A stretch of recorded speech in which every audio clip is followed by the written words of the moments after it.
Avez-vous déjà entendu parler d'un jeu nommé le théâtre? Non, c'est ce que je pensais. Probablement parce que beaucoup disent qu'il n'a jamais existé. Vous voyez, le théâtre était un jeu sorti à peu près en même temps que Doom. Aujourd'hui, si vous le trouvez, ce sera seulement sur Bootleg Creepy sur CD, qui, le plus souvent, ne contiendra pas du tout le jeu. Les actuelles réelles copies du jeu, sorties avant, possèdent une couverture blanche, avec rien sauf le sprite de ce qui est nommé le gardien du théâtre. C'est seulement un dessin pauvre, pixelisé, un homme blanc et chauve, avec de grandes lèvres rouges, portant un long veste rouge par-dessus un t-shirt blanc et un pantalon noir. Il est totalement sans expression, aussi quelques personnes disent que si vous frappez le disque, son visage se mettra en colère la prochaine fois que vous regarderez la couverture, mais je pense que c'est seulement une légende urbaine. Ce qui est particulier avec ce jeu, c'est qu'il n'y a ni le nom des développeurs sur la boîte, ni un résumé du jeu à l'arrière. Il y a seulement le gardien du théâtre sur un fond blanc à chaque côté. Le jeu était principalement connu pour ne pas s'installer correctement. L'installation bloque immédiatement l'ordinateur quand l'utilisateur atteint l'écran de licence du jeu. Ce qui est étrange par rapport aux accords de licence pour le théâtre, est que normalement, il doit y avoir noté le studio ayant développé le jeu, mais le texte est simplement absent.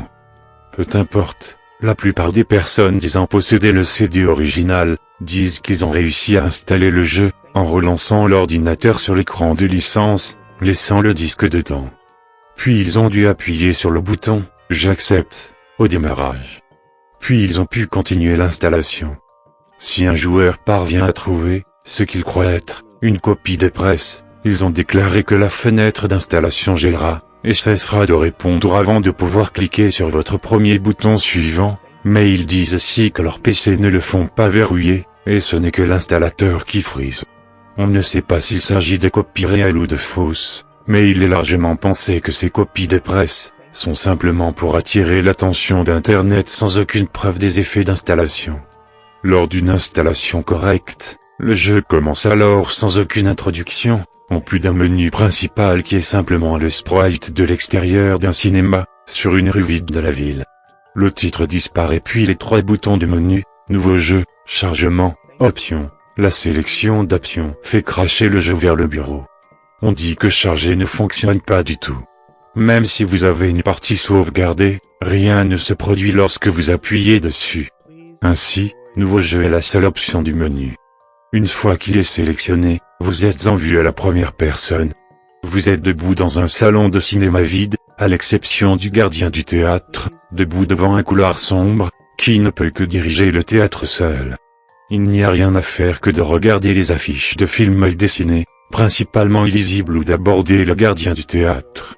Une fois que le joueur se déplace vers lui, un clip sonore de très mauvaise qualité joue en disant « Merci, veuillez profiter du film », avec une boîte vocale disant la même chose. Vous entrez dans le couloir et l'écran devient noir et vous revenez dans le hall vide, et vous faites la chose exacte encore et encore et encore.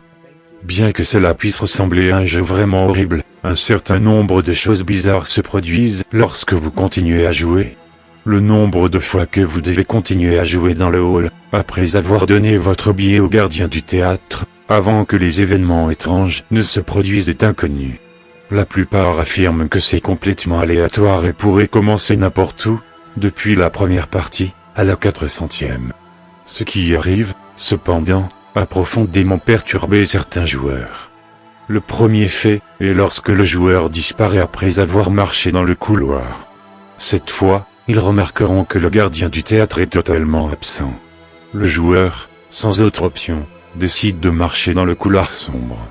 Le clip sonore et la boîte de texte mentionnée précédemment jouent encore en l'absence du gardien du théâtre, mais lorsque le joueur entre dans le couloir, l'écran ne s'assombrit pas. Il devient noir quand il se promène plus profondément dans le hall, mais le clip sonore est toujours en cours de lecture.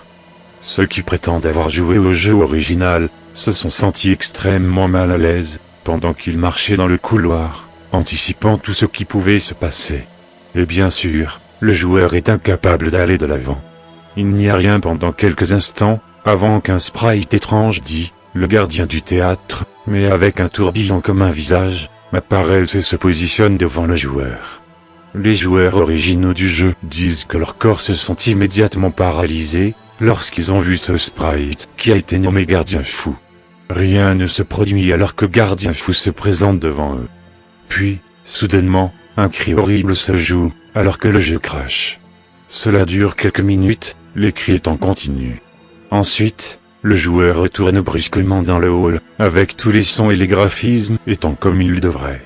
Le jeu se poursuit normalement pour les 2 prochains cycles d'entrée dans le couloir, avec quelques joueurs qui prétendent que le gardien fou apparaîtrait rapidement et disparaîtrait au coin de l'écran, alors que les effets sonores sont présents.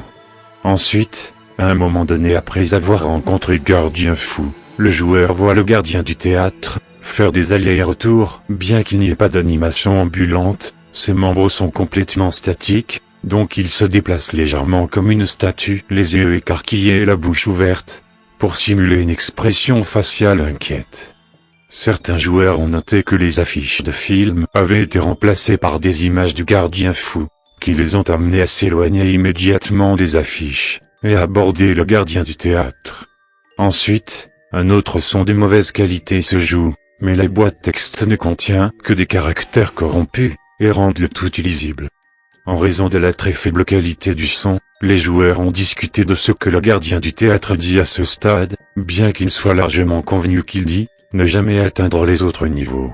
Ensuite, l'écran disparaît à nouveau, et le joueur retourne à son point de départ, dans le hall, mais le gardien du théâtre est parti et le couloir est bloqué par un gros sprite de mur de briques. Toucher le mur de briques va immédiatement faire cracher le jeu, et c'est tout ce qu'il y a à faire. Personne ne sait ce que sont les autres niveaux, ou comment y accéder, et on ne sait pas pourquoi le gardien fou cause une peur aussi aiguë, chez ceux qui l'ont vu dans le jeu.